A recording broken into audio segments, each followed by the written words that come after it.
So we got us a great new family Christmas movie just in time for the Christmas holidays. Well, that's what I wanted to believe.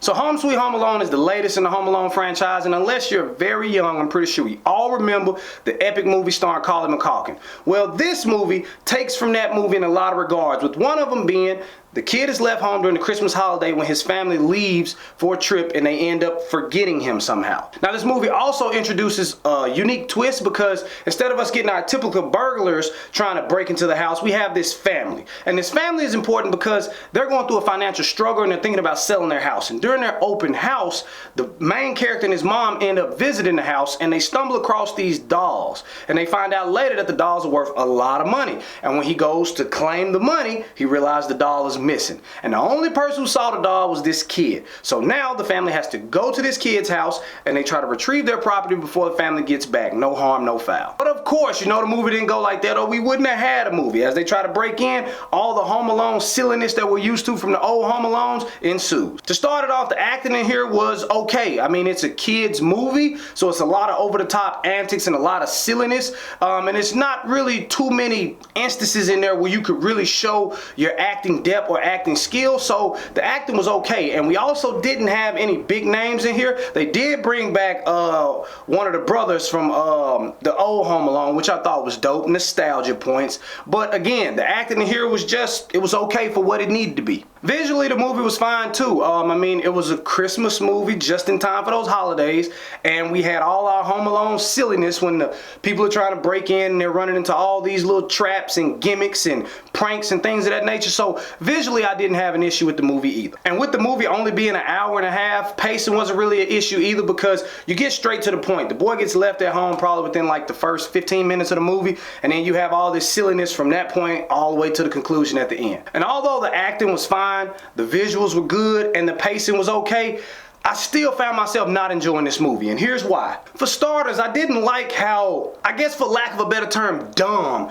they made the family that was trying to go retrieve their property from the boy's house. Now, I understand in the other Home Alones when you have, you know, criminals, you're trying to make them seem silly or dingy or whatever because they're low lives, I guess you could say. But this is a regular, hard-working family, and they seem to have decent careers, but they were just falling for like the most idiotic of pranks, and I understand that's how the movie went, but they made the people just extremely too dumb.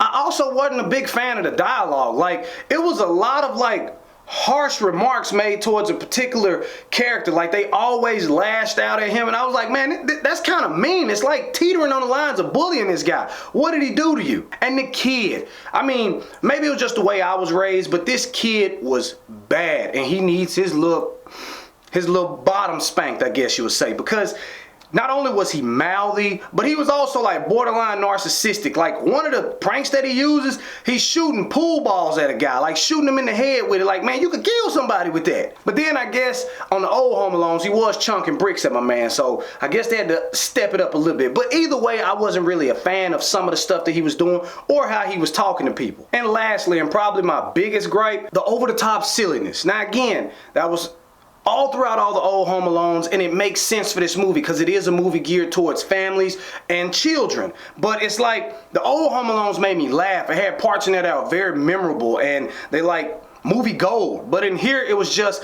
they were over the top and silly just for the sake of being over the top and silly. I mean, I don't think I laughed once in this movie, if I'm being honest. I'm pretty sure I cracked a few smiles, but I don't think I laughed even once. But there's really not much more I can say about this movie. I mean, like, they hit on a few things, like the pacing and the visuals and the acting was all there, but remaking such a classic movie in such a cliche way and then introducing such a good twist but failing to deliver, it really turned me off. And again, I understand it's a movie for kids, but it just wasn't funny to me. And when I see a Home Alone style movie, I'm expecting some laughs, at least me personally. But that's all I can really say about this movie. Even though they hit on the acting, visuals, and the pacing of the movie, I just don't like some of the execution. Again, I didn't like how mouthy some of the people were, especially the kid. The over-the-top antics weren't funny, and when I come into a Home Alone movie, I'm expecting the pranks and the traps to be funny, and again, I didn't laugh at all. And I also didn't like how dingy they made the people. These were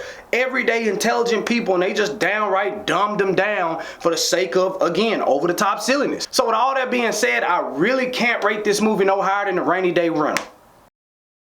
But maybe it'll be okay for you to get the kids to sit down and calm down and watch something as a family. But I'm telling you, for my Home Alone fans, you'll be okay if you skip this one. Alright, so that's it for this one, folks. So for the comment combo today, I want you to let me know, what did you think of Home Sweet Home Alone? Did it stand up to the Home Alone franchise, or like I feel, was it a big letdown? Whatever you think, comment below and let me know. Now, as always, if you liked this video and you thought it rocked, like, comment, and subscribe to see more from me, Mike Proc. Later.